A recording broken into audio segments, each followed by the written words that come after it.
El capitalismo en su etapa neoliberal viene dando un gran impulso a sus paradigmas en la educación. En los sistemas escolares y universidades procura hacer que las instituciones educativas de todo el mundo sean lo más parecidas posible entre sí. Esto significa establecer los mismos estándares respecto a lo que deben aprender los estudiantes, enseñar los docentes y cómo se les evalúa. Para comprenderlo, piénsenlo como una receta global para las escuelas. Este impulso, sin embargo, no es nuevo. Allá por los años 20, el psicólogo evolutivo Jean Piaget empezó a pensar en comparar los sistemas educativos.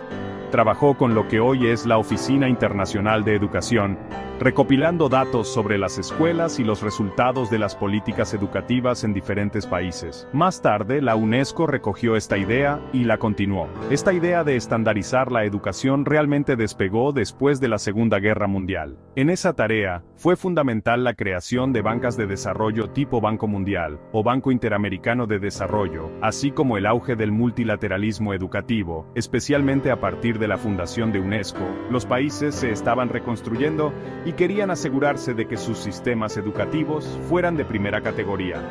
Y eso significaba que las escuelas y universidades de los países de la periferia trataran de imitar a las del centro capitalista. Organizaciones como el Banco Mundial y la ONU vieron a la educación como clave para el crecimiento económico. Las organizaciones internacionales se convirtieron en grandes jugadores en la configuración de la educación en todo el mundo. El Banco Mundial, por ejemplo, comenzó a prestar dinero a los países para proyectos educativos, pero había una trampa. Para obtener el dinero, los países tenían que aceptar ciertas condiciones. Las condiciones de estos endeudamientos a menudo implicaban cambiar sus sistemas educativos para que coincidieran con la visión del Banco Mundial. Aquí es donde entra la estandarización. El Banco Mundial, el BID, la UNESCO y otras organizaciones impulsaron reformas similares en muchos países diferentes. Donde hay dinero, hay negocios, y el impulso por los estándares educativos globales creó muchas oportunidades para las empresas privadas. Piénsenlo, si todos los países necesitan el mismo tipo de libros de texto, exámenes y capacitación de docentes, eso es un mercado enorme. Las empresas que crean pruebas estandarizadas o puesto en marcha los rankings universitarios han hecho una fortuna. Estas pruebas y rankings ahora se utilizan en muchos países para seguir el progreso de los estudiantes y hacer que las instituciones educativas rindan cuentas.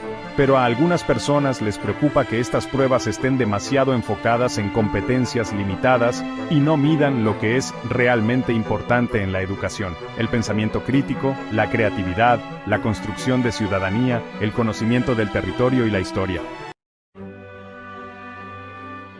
Latinoamérica es una región que se ha visto profundamente afectada por el impulso hacia la estandarización educativa global.